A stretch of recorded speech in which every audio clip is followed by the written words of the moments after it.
I didn't need to prepare anything. No, You didn't have to do anything. It's supposed to be, you're supposed to have made a cake for this. We all made a cake, and it's called the cake show. You made the cake, right? I You have made to the cake. No, it's all good. It's all I'm gonna deliver some focaccia. Sorry, Oscar. That focaccia looked good, but it wasn't oily enough. I'm getting more oily. I just can't get this 00 flour. I have to go with my Ciccone friend, chef friend. I have to say, 1 mile outside of Genova, the focaccia already doesn't taste the same. 1 mile out. Oh, it's true. 2 miles out, 3 miles out. By the time you're 5 miles out, you might as well not call it focaccia anymore. Yes, I agree. What's the difference? Do you think your focaccia tastes like the Genova focaccia? Hell no, I would be embarrassed. No. And the reason I asked that, because if it did taste like the Genova focaccia, I would literally walk up the hill to your house.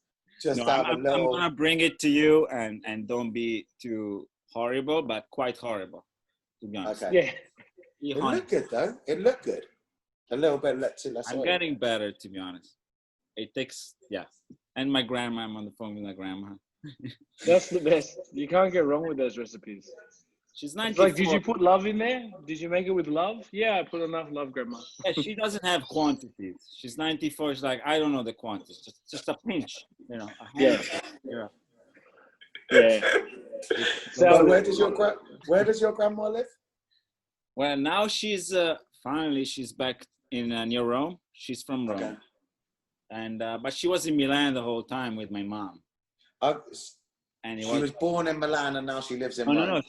She was in Rome, but she's really old and she lived on her own and grew tomatoes for all the family in the countryside. But you know, she fell a few times and broke everything. Sorry to hear that. But really, you should probably ask her how to make pizza more than focaccia, because Rome and Genova is very far away now. Man, I'm gonna send you a text with a video of her. She's still making. She told me how to make the pasta. Good. I saw a Netflix video and they were this person was going to Italy and grandmas were showing her how to do pasta, and I was like, I've seen my grandma doing it a million times. I have a grandma that makes pasta. I didn't have to ask anything. I was like, I asked my mom for quantities because she's more like 100 grams, 1 egg, which is 1 portion. And then I knew how to do it instantly because I saw my grandma doing it. Growing up, you're like, wait, she mixes egg and flour, it becomes pasta. How the fuck does it work?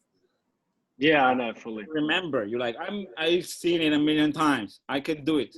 I don't even need to, Yeah, I feel the same way. I can cook the Italian recipe. I don't know how I can do it, but I can do it.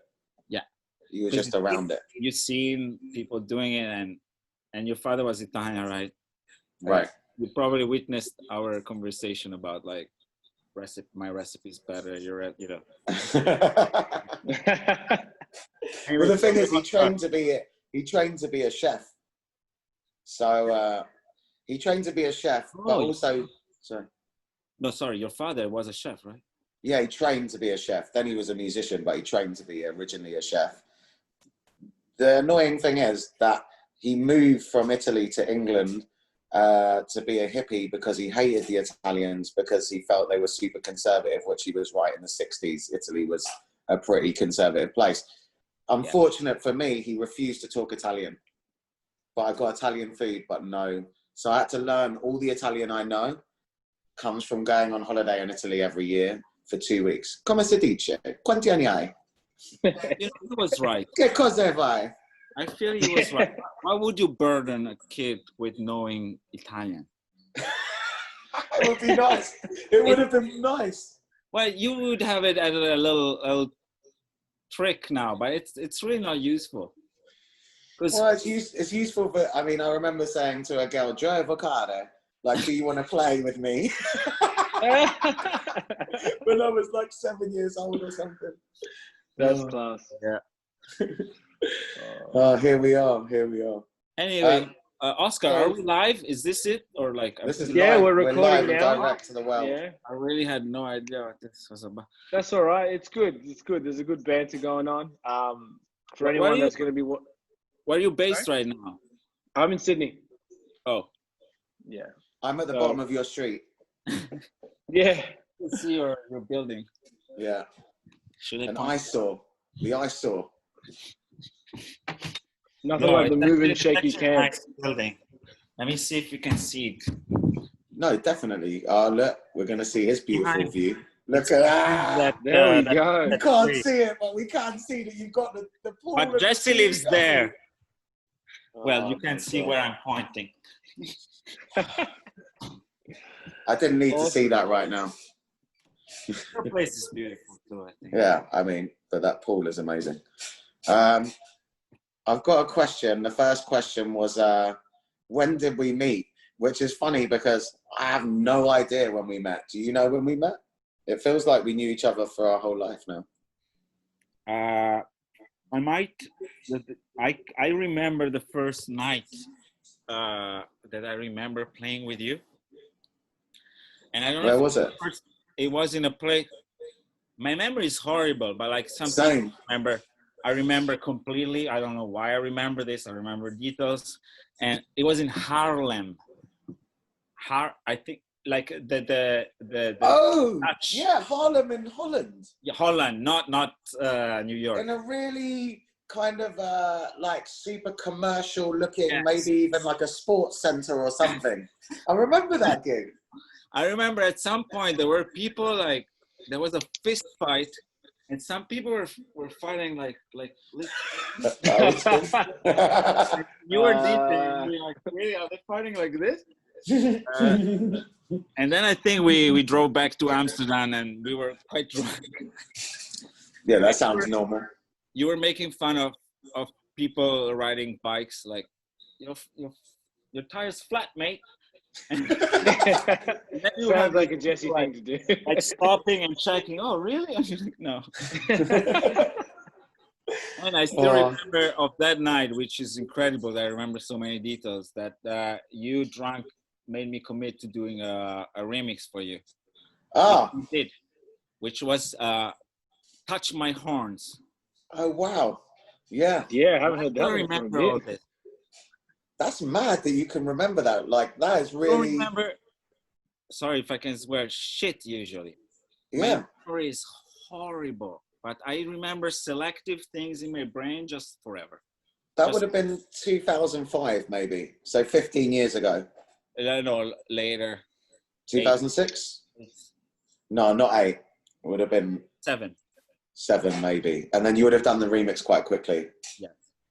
Mm. Was that out on Made to Play? No, it was on Dubsided. Ah, right. Oh, yeah. Switch's label. It wasn't dubsided? Yeah. So I have one thing on dubside, I guess. yeah, you do. But it didn't look like Dubsided. It was the only one on the whole label where I had my own cover because it was like the design of the album.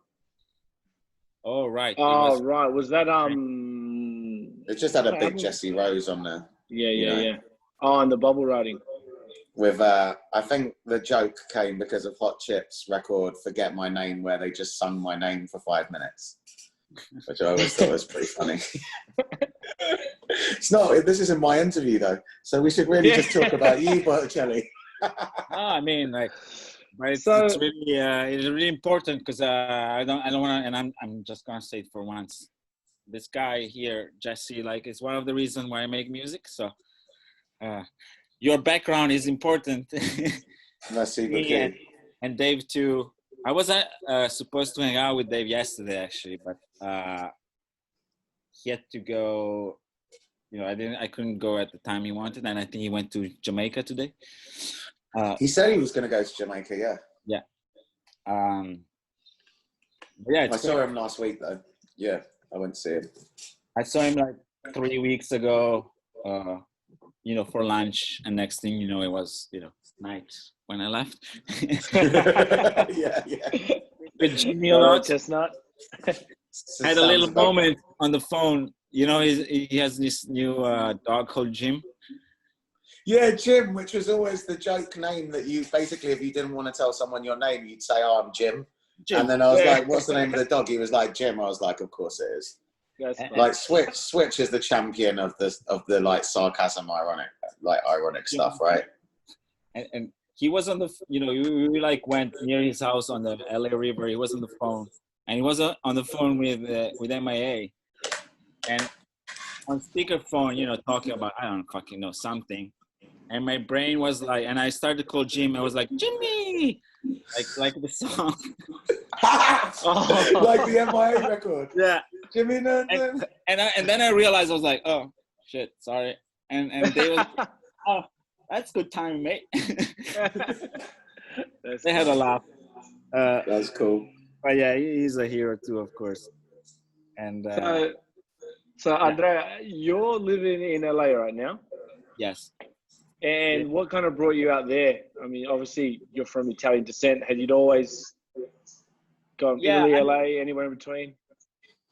I mean, sorry, I burped. Before living in LA, I was living in London for like 4 or 5 years. And I was in a duo called Crookers, and was quite successful. So we were making quite a little bit of decent living.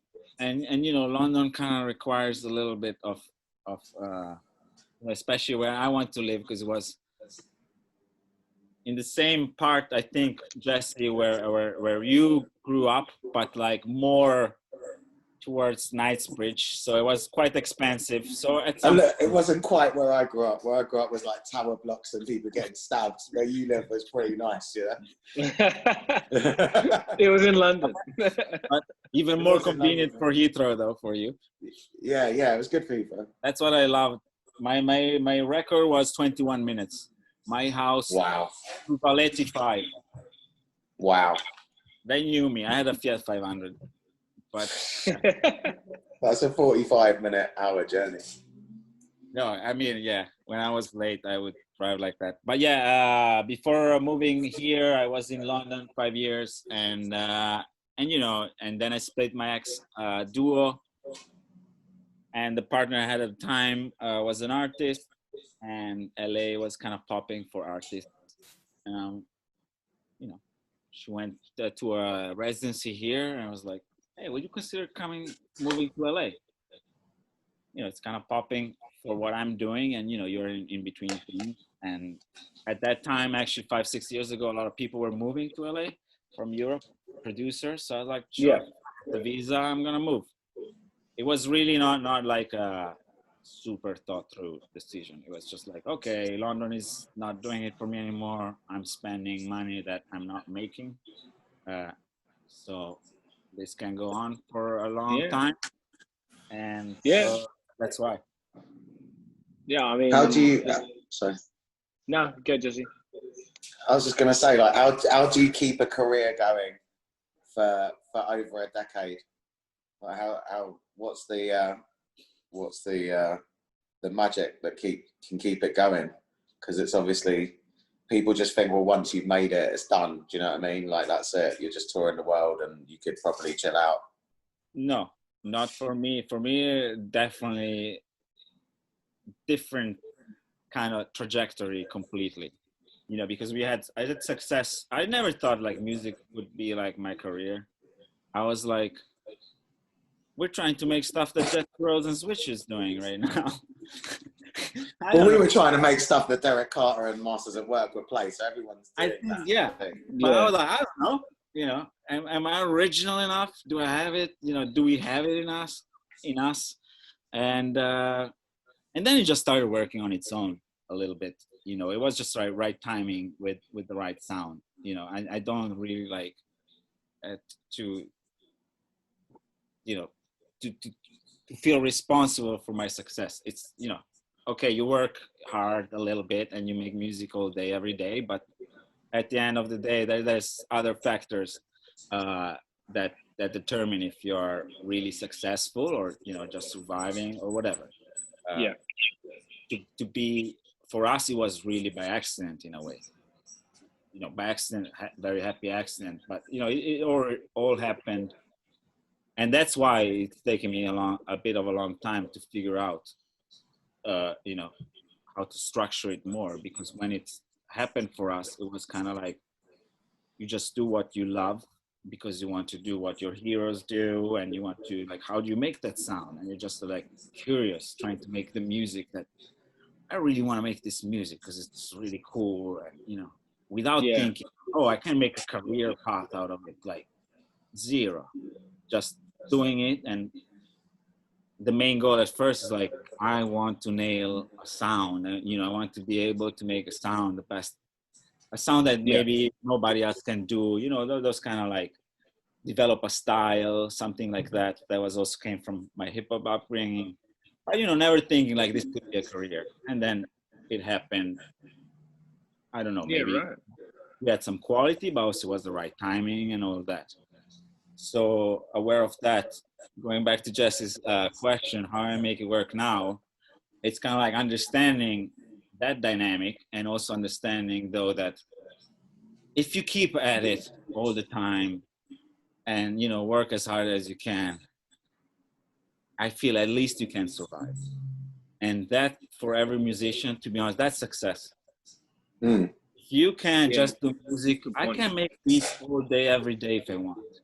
And I most months I'm a bit in the dark. How am I gonna pay rent? I don't really know. Maybe I have to sell. But you make it somehow. I always make it because it's a drive. It's like, I'm gonna have it. I'm lucky. I'm living here. I have this opportunity. I do mix downs. I just did a production class. Sell fettuccine, sell focaccia. Make it work. Well, and I don't have get, to say that, like, in a way, it's like I always felt that I was very lucky to have a career which went the other way, where it was like 9 years of being very poor, and starting to be the warm-up DJ at Fabric, at Ministry, have the Kiss FM show, very slow, release on Classic, very slow build, and then you get to a point where you get the career. Because I think actually, and also, my friends Yolanda Be Cool had the similar situation to you guys in a way, where they start, bang, the biggest in the world. To the top. Fuck. I went to their bill and the first year. Yeah. It's true. But it's not like it just started like that. Like before Crookers, I actually was like, selling vinyls for many years, and and playing, that helped me playing those gigs, because I would be booked just to play like lounge bars. Yeah. I would play 1 year because I really needed the money, but I would be paid 50 euros a night for 6 hours on Friday, 6 hours on Saturday. So my weekends, and I was hours, and I couldn't do it. I have to learn and do the thing. When you start, you think like, okay, it's gonna craft, perfect my craft or something. Yeah.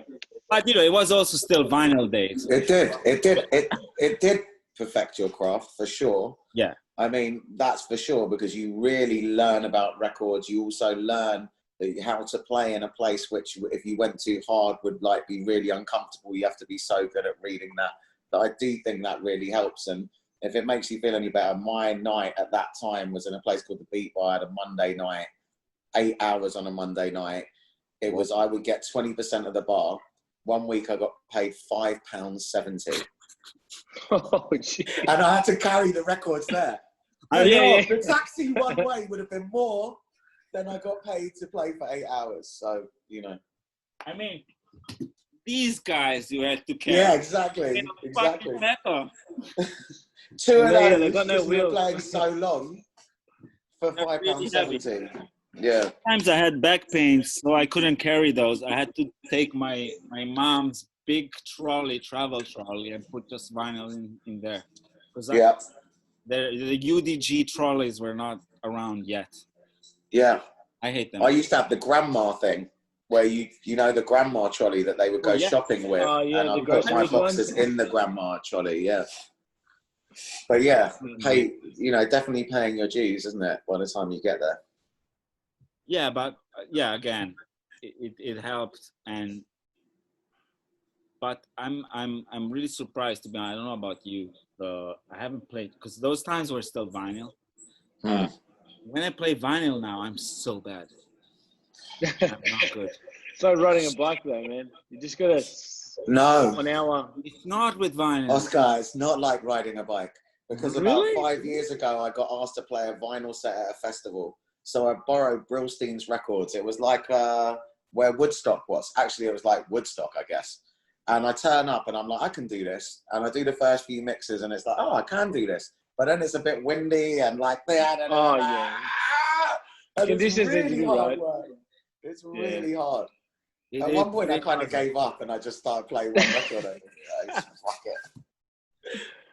It is. Yeah. It is hard. It's a thing that it's not riding a bike. It's like if you stop practicing, you kind of lose it. Yeah, It's kind of like if you go to the gym all the time, that won't keep you skinny for life. You still get fat again. So it's not that you can go to the gym and just pick it up. You got to be, oh, now I'm fat again. Like fucking start to learn. Yeah, you got to go through it again. Yeah, probably.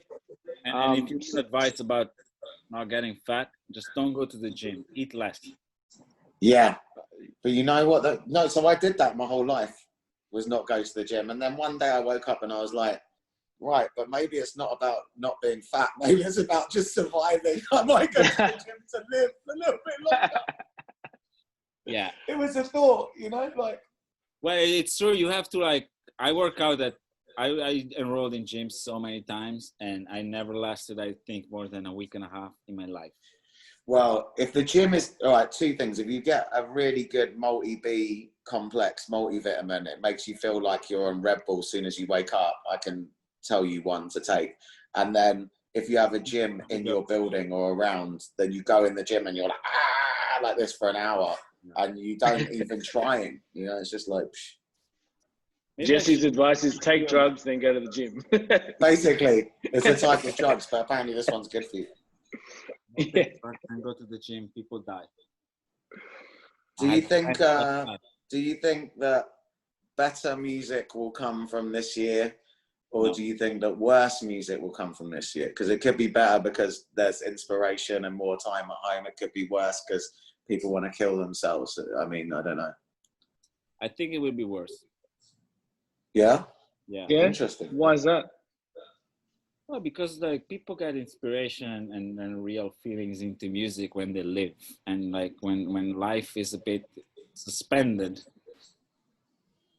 I'm saying, you know, some artists might get actually a way better inspiration. But if I would think about the majority, I'd say, and myself too, and everybody I speak with, people don't seem to have been very productive, and they're being uninspired. I'm not one that really like believes in inspiration. Just, you know, show up and make stuff. Yeah, totally. Repetition. I'm gonna go to the lake and hope the inspiration comes. Come on, man. You know, you're lucky you can make beats all day. Just, you know, make beats all day. But I don't know. I mean, ultimately, I don't think there'll be like a big change. You know, we always think, oh, this is gonna affect a lot. But I think we're gonna get like a few extraordinary things, probably. And then, but generically speaking, probably the average level will be a bit less. Because you can try, even in club music, people won't be able to try tracks before releasing them. It's that's true. Yes, I would have that. Are you talking to the wife? Yes, I'm not turning this that on me. Yeah, no. In fact, I didn't. What do you think, I would agree with you when I asked you the question.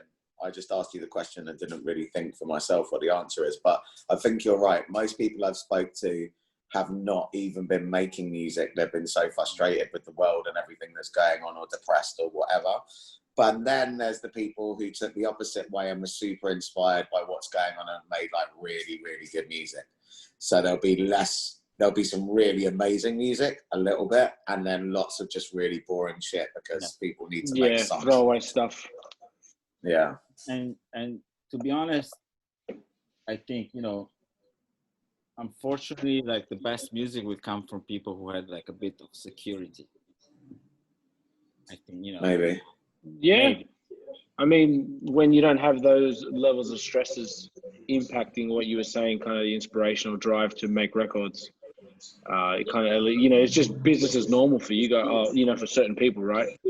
Well, you can take like if you have like a good enough fuel in your bank account so that you can take it as like, oh wow, okay, let me go on a treat this period as if it was like me going and renting a house in the mountain and closing myself and making an album for 6 months. If you have that opportunity to do it, so I think that's why we're gonna have like a few like really extraordinary things. But a lot of producers are like, and it really pains me to see also lower level. I mean in lower level, not like as I don't know the English word, not as a bad thing. It's people who weren't making a lot of money and now are making zero and are really in the shit. Yeah. And even not super people like that. I hear that they tell me they're gonna quit. A lot of people are gonna quit. That's a bit sad. And I'm always like, no man, just keep doing it, and It's funny. It's funny though that you say that, because for me, the best records I ever made were on my dad's kitchen table, where we had to pay the electricity on a key. The key would run out. You'd have to go back to the shop, put £2 on, put the key in, the electricity come back on. And I was so desperate to get out of that area. That's where those original A-sided, You're All Over My Head, all those original dub-sided records, me and Juicev, were made out of pure desperation that I couldn't do that anymore. Like this, it has to be great. And when I got to LA and I had money, goosebumps. but when I got to LA and I had money, I got to a place, I was making records, and it was like, I had money. The desperation had gone. The production was up, but the fight had gone in a way. So I wonder if like having that desperation actually does make better records in music. I'm not necessarily saying, for songwriters or whatever that might be, because it's different with different music. But for dance music, I do think that's probably why techno comes from Detroit, house from Chicago and whatever, because those were desperate times in all of those places. Yeah. I think I agree with that. Sorry, Oscar, you were saying? No. I was just gonna say, yeah, I completely agree. I think having a level of peril always drives people to kind of, pull out their true character, right? So without no other option, it's like, if I want to eat in the next 3 months, this record has to pop off, and I have to be doing this, and that's gonna get the best juice out of you, right? It's I think yes. If you wanna like go in a bit like Buddhist way, in a way, it's like it just makes you focus. You just like, I can't fuck around. It's not just like this has to work, and I have been feeling that these days for myself. I'm doing other projects, and especially this period for me, if I can say what will come out of my production, was focus more on stuff that I think like will mean something, and not just like do another jacking house tune, which I will love forever. I will do jacking house tune forever, probably for fun, but it's not something that like really means something to me now. And it's kind of like this situation is like, okay, you know what?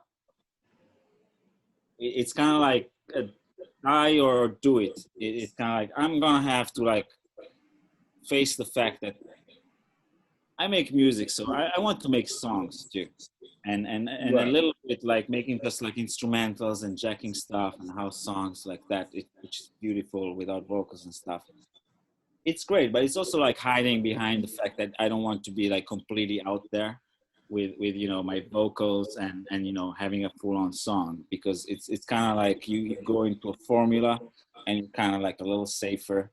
And that's the only thing. And maybe it's gonna come out shit, And nobody Which will means it will probably be the best record that you ever make, because when you think it's terrible and will ruin your career, those are the records that make your career. I wanted to say, Oscar, though, that when we were making records, there was no Beatport chart or anything like that, and we definitely weren't making records. It wasn't a desperation to make a hit record. It was a desperation to make something fucking original, and that was a desperation. And I think if people start thinking desperately to make something that means something, that's when the good shit happens. When the problem becomes, even for myself, when I was making records that I desperately wanted to be a hit record and Annie Mac to play it and whatnot, is when you make records that are relevant. The biggest records were irrelevant. No one cares about a record that was on the Louis Vuitton advert. People care about the record that meant something. Yeah. Well, I can agree with that. It's interesting you say that, because, I mean, from my standpoint, just running a label, I don't produce, nor do I intend to. You know, when you get super strategic about how you're going to roll out a record, and then all of a sudden the thing just falls apart because it's not that well received. One, you just kind of hear a guy write, he's got no profile, it sounds tight, the mix is a bit whack, but we fix it up, and then we just put it out in the world and see what happens, and then everyone's playing it, and then it ends up in everyone's box, and you're just like, that makes no sense. But like you were saying, it's got that kind of purity almost to it that it sticks way harder. This has been, as an A&R, my whole career. Like, the biggest record that you can say is Oliver Dollar Doing Your Thing, which we thought was going to sell 200 copies, didn't license it through Moody Man, because we were like, it doesn't, no one, it's a fucking average, it's just a slow record with a talk, it's no problem. And obviously that became the biggest record of the year, top RA, top Beatport, everything had to do with Moody Man, all cool. But like, that's the thing about being an A&R. If you think it's going to not do anything, those are the records that will do it. So stop signing the records that you think will be massive. Only sign the records that you think won't do anything, and you'll probably be the best A&R in the world. I mean, is that great advice, Barcelli, or what? Put that is that great advice? Or? I mean, I think like I experienced that too, because like, to be honest, when we did Day and Night first, we did it for free because we asked the parts on MySpace, and we sent it to A-Track, and it was like, yeah, it's cool. It's not gonna make the release. It's gonna be a download on the blog. Wow. And that was hilarious. Like, that was December. I never knew this. December 2007. We did, and we played it at that time. We were just starting to play in Italy as Crookers, and we played this after hours like cool house parties. And you know, at 3:30 a.m. we played that song, and it just bombed so hard. I thought you were going to say, oh, it went so crazy. Because it was such an underground crowd, and they were like, what the fuck is this volume? We're like, yo, to change it, like not even the second drop, and like, let's never ever play this again. This was a mistake. And then, you know, the blogs, it grew on the blogs, and then I think the changing moment, I think a Ministry of Sound at some point bought it from Fool's Gold. Yeah. And then it did went. Did they give you any money for that deal? Or did any the Fool's Gold chuck you a little $1,000 or anything in that? Yes, $1,500. Ah, beautiful. Well, big 1,500 at least. You know what I mean? 750 each. For the 10 million that they made. Respect. Oh yeah. Number one worldwide record. Yeah, there was the bummer that we were, you know, not that savvy financially, so we didn't ask for any points. So like, if we even asked for 1 point, maybe I would own this house. But yeah. No. 1 point of the publishing. But no, we didn't ask for anything. So we didn't get anything. We did get UK secondary rights, which was nothing, but. The thing is, though, what you got out of that record was a career headlining festivals around the world and earning, earning ridiculous money. I never had any like bitter thing. Oh my God, fuck! Like if only we, you know, I'm like, it's fine, you know. Yeah. You know, I feel that. We got money, you know, on the side from that. You know, we got also to tour situations that we didn't want to tour though. Because, you know, sometimes on the hype of that track, we would be booked like, yeah, well, they're not gonna book me ever again. like leave Miami. I think I offended the guy first because like I said that the Italian restaurant that was supposed to be the best restaurant in Miami ever, you know, overcooked the pasta. So so good.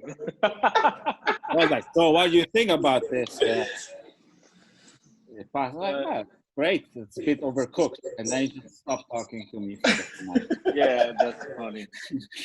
Anyway, we got kicked out of the booth because we were playing not to, you know. That's also a thing. Taste.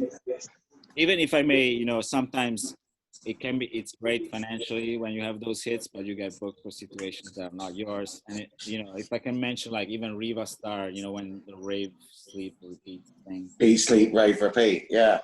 So you get booked for stuff that, you know, like why am I playing? But quick one, you know how there's like the live streams, all the rage, obviously virtual festivals, this, that. Yeah. I've been asking a couple people these questions, right? While we've been doing the Mixdown chats. If you had 8 hours and you could only add 4 DJs to your lineup, Wait, it can be anyone. If I had what? 8 hours. You can have 8 hours. 8 hours. You can curate a lineup for 8 hours, and you can only add 4 DJs. Yeah. That's an Australian accent. My accent. 8 hours. It's just one DJ. 4 DJs. 4 DJs. I'll be just like, no. Just one. Okay. Who's your go-to? Without offending Jesse. Jesse could do it. I would like, I mean. I've retired, so it's no offense to me. Well, that's a more of a reason. Well, I would say Jesse first. And I'm not really like, also because he retired. Second, I don't know. I mean, I have so many legends, you know, that could play longer. You know, every Car Craig, I don't know, you know, like there's so many.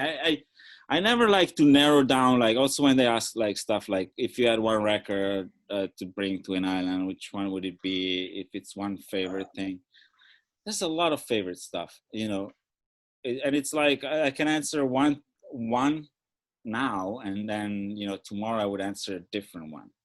There's never really one for me. It's not the best. I don't have the best in anything. It's just like I have many people that I look up to. What about the best in football, though? Roberto Baggio, I don't know.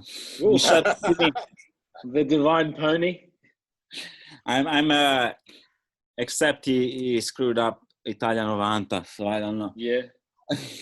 My friend plays for Juventus, actually. Fun fact for the day. Wait, what? Oh, wow. My friend, Gonzalo Higuain. For Juventus? Yeah. Wow. Higuain. Ibrahim? Yeah. Higuain. No. I don't follow these days. Gonzalo Higuain. He plays for Argentina. But, Real Madrid. He's good friends with my cousins. Well, anyway, that was a fun fact for the day. Yeah. But yeah, I don't know. I don't know about favorites ever. No. If I wanted to play someone to play, I'd be like, you know, again, one day I would answer one way, one day in another. Who would you not book on a lineup? I was tempted to ask that. I would not put Dave on a lineup. For sure, because Dave may come or not come. You know that I booked Switch to play at Berghain once, and he didn't turn up because he tried to go to Heathrow without his passport, thinking he could use his driving license in Europe. It's like a different country that doesn't work. Yeah, that's so good. And then Berghain put an AO massive poster outside saying, Switch didn't play tonight because he turned up to the airport without his passport and tried to get here with a driving license in German. Nice. Yeah. So that was a fair. I think even Switch has to admit that's a fair thing to say. Yeah. Yeah. Due to unforeseen circumstances, also known as didn't use his passport. That's class. I mean, I've had similar things happening. I learned to never book my flights at the end. I once booked a flight to Geneva instead of Geneva because the English call it Genoa, and I booked it to Geneva, which was Geneva. And I arrived and I was like, doesn't look like Geneva Airport, man. Something's up here. And I had to catch a train 3 hours or something. No, I got on the plane as well. But That's so good. Don't book their flights. Okay, you beat me.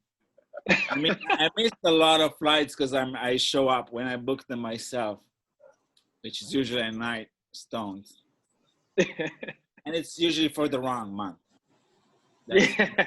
Many times. It's like August 27th, not July 27th. Oh. I still remember the best one was actually which is involved too, weirdly. It was Miami Winter Conference. And, we would go to the, Diddy house at the end, so get 1 hour and a half sleep with Guru. And who got kicked out. Because there's a line of an hour anyway. But then I go and I had to go to the Caribbean because it was the end of, I had to go to the holiday with my partner at the time. And I'm like, okay, we have a 1 week in the Caribbean. She's flying from London. I'm meeting her there. And, I'm really late, hangover. And I'm like, I have a flight for San Juan. And, and they're like, there's no flights from to San Juan now. I'm like, no, I have one. Like, let me go. And, and Italian-wise, somehow I get to the front. And then they were like, yeah, you have a flight to San Juan. It's in April.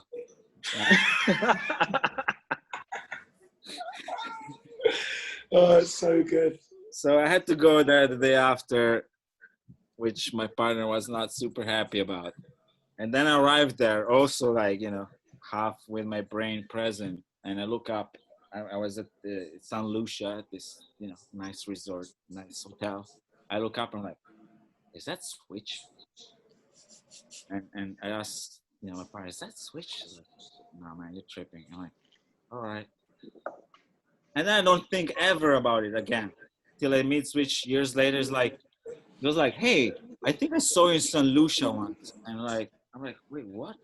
And so it was Switch. Who actually almost died the day after. Because I was like, well, if it's Switch, this place is small, I'll see him again. Now my brain is not working. But turns out he went on a boat ride the day after and jumped and almost died. So spent a week in a hospital afterwards. I remember that. So I was like, oh, that wasn't Switch for sure. I never thought about it. I was just out of my mind because I didn't sleep for 2 days. And then he told me, yeah, it was him. Where were you? You were in St. Lucia. St. Lucia at Ladera. I once tried to take a sneaky romantic trip with a beautiful young lady from England to St. Lucia. Sneaky, right? Got there on this private hotel in a little place, and Rich McGuinness turns up to the same hotel, and then Milo Drop the Pressure turns up to that, and I'm like, oh well, this is just not going to work. That's so sneaky anymore. Fuck the whole thing. Do you know what I mean? It's supposed to be a secret getaway, secret lover vibe, Yeah. And then all my mates came. Real fast. Yeah. Oh, how good. Yeah. So talking, kind of changing the pace a little bit, talking around your production style, kind of from your Crookers days to now, I've kind of seen you push the boundaries and kind of limits of what everyone else is making.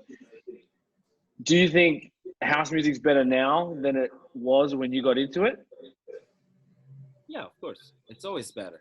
It's better, but it's not it's better if you know what to choose from what's good. It's it goes ahead. It's not better as in the scenes. And scenes, scenes vary from country to country. So I'm just talking from a production, because your question was more about production. So I'm just not talking about scenes and the party is as good as it was. That's also very arbitrary, and people have different experiences and they remember things in romantic ways or not. and me included. So not gonna touch that. Production wise, yes, it's always a bit better. Like it goes forward. You just have to know what to look at, and there's periods always that there's more quality stuff, because it's an exciting time, and more people are experimenting in the same direction, and it's like, oh wow, that's a good time, and we think like, oh, house music is thriving now, but it's always thriving. It's maybe at some points in smaller numbers, some points in larger, and also depends on what your taste is. But I'm always about look forward, you know, perfect what was there. That was also always the deal for me when making music. And you know, I also come from hip hop too, and I was always about that, like be a little bit better than the one before, and you know, that can be like a bit of like childish, you know, superficial competition in that, which can be actually good. And more than that, that just drives you to push you forward. So yeah, I think the way I think is always right now we by definition have the best house, because we have what happened before and what's happening now. I'm never really nostalgic. I try to, you know, even if I tend to, I try to like brush it off as it's a bit just in your brain a little bit. It's not really helping. Yeah. You know, it's That's a good way to look at it. if you get very nostalgic, chances are you're not really looking at what's happening right now, and maybe you're not digging deep enough. So I think if I can wrap this thought up, if you're upset about the current state of music, chances are dig deeper. Don't go back and listen to stuff you listened years ago. Just dig deeper. You for sure will find something you love. There's so many people making music. I mean, you will find something that's exciting and new. And in some periods, it takes more time because there are more slower periods creatively, and like now, I believe. Some there's more exciting music in larger numbers, but there's always exciting music. Like there's no way with all the people making music that at any given moment, if we dig deep enough, you can't find something that you're like, what the hell? This is amazing. Yeah. That's a top thing about music. Just Okay. look deeper, and you will find. You know. I think if you're making music and you don't think that music's getting better, then you should stop making music. Yes. I think you have to give that answer. I could say, oh, I think it was better years ago. I don't make music anymore. So I can be, but if you're making music. No, I mean, I think you summed it up way better with less words. Well, I listened to what you said. I thought about it, and I took it all into a sentence. I thought it was very eloquent the way that I take a lot of words. No, but you said it better, and actually, it's a better concept. Really, you should not.